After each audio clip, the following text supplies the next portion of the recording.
People will get angry at you when you stop people pleasing. When you start choosing yourself and you start to set boundaries, people that have benefited from your smallness, from your old version of yourself, what happens is then they are going to react with anger because the old dynamic that they were comfortable with, that benefited them, no longer exists or is going to exist. And a lot of us people pleasers, when we see their reaction, we tend to go back to the old version of ourselves because we see how scary it could be. Or it could motivate you to push even harder depending on what sort of situation or circumstance you're in. But this was something that I never really learned. Nobody ever told me this, that when you start setting boundaries with somebody that is maybe abusing you or manipulative or whatever it is, then they're not going to react in a way which is, which is going to make you feel comfortable.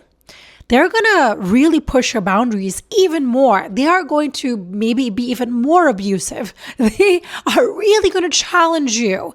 And that is when your strength, that strength that you have as a man or a woman, it really needs to show up. And it's like a battle.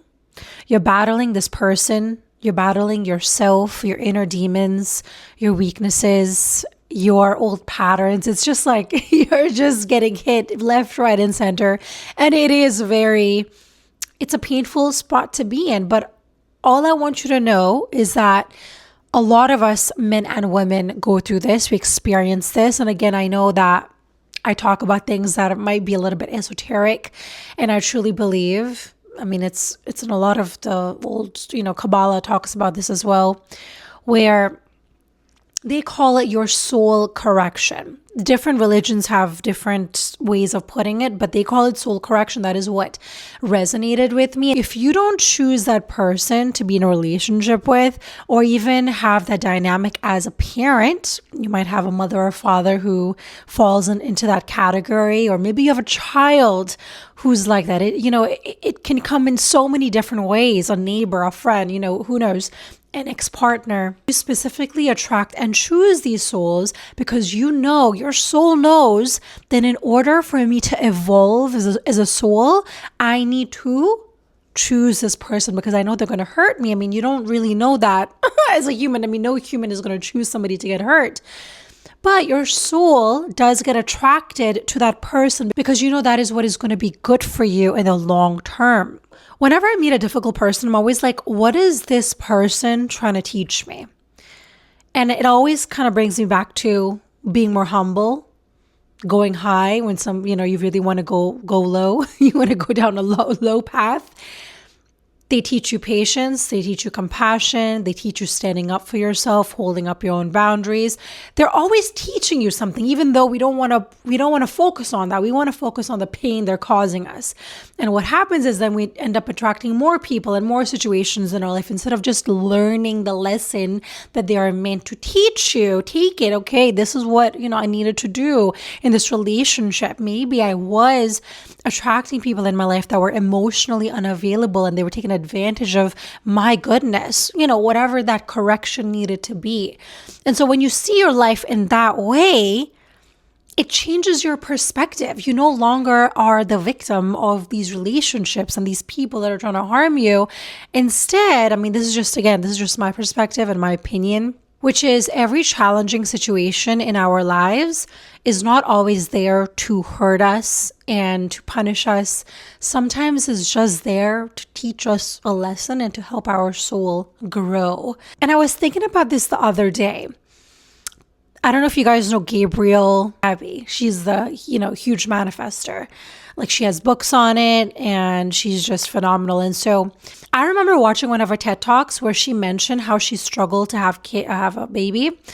And so she went through this whole journey of IVF, and she was just explaining the story about how she struggled for so long and how the universe was giving her signs. And so that was what the TED Talk was about. And then I saw her in another TED Talk recently where she mentioned how she was again struggling to have a second kid because she really wanted that for her family. And in the end, I don't want to ruin it for everybody, but she struggled. She had 9 IVF treatments and then she couldn't end up having a second kid.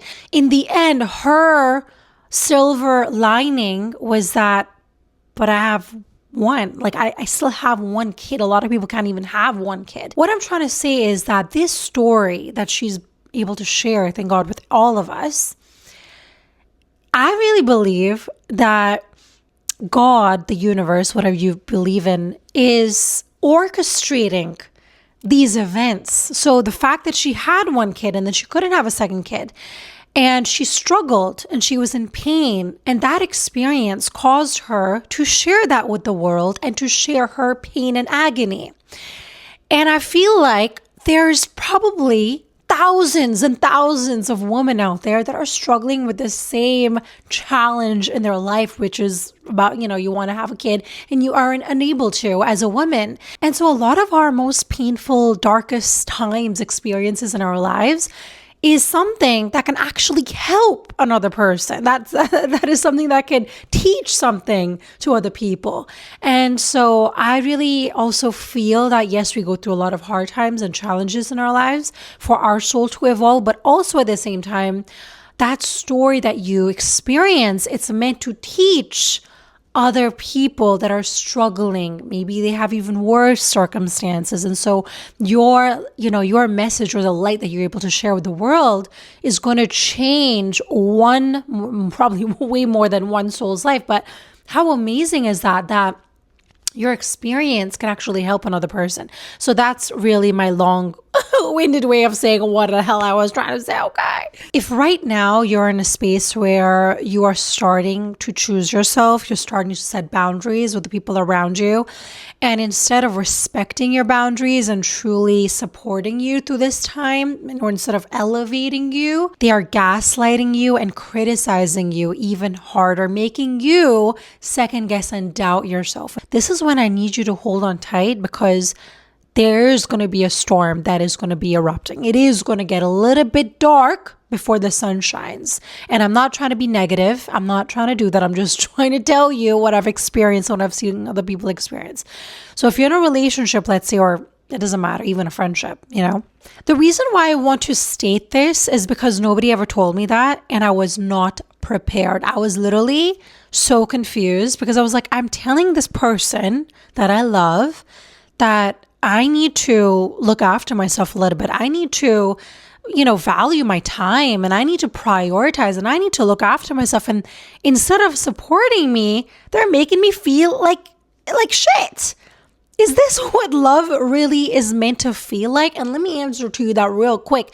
No, it's not. Somebody who truly loves you, cares for you, is going to support you. They're not going to make you feel like your needs don't matter, your feelings don't matter, and continue berating you.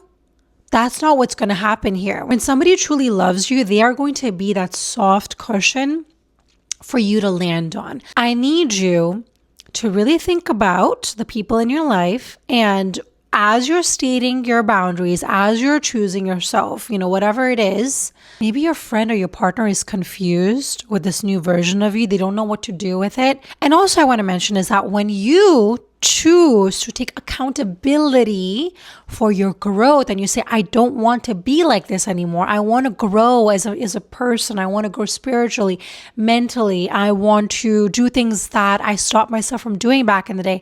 I want to be more emotionally available. I want to be more present, and I want to XYZ. This is going to mirror back their insecurities and all the things that they are lacking in this lifetime, and all the things their soul is truly desiring to do, but they are too afraid to admit it, to actually take the steps in order to achieve the things they want to. So I don't want you to ever listen to people that don't have the life that you want to live. For example, why would I take somebody who's homeless advice for how to be rich?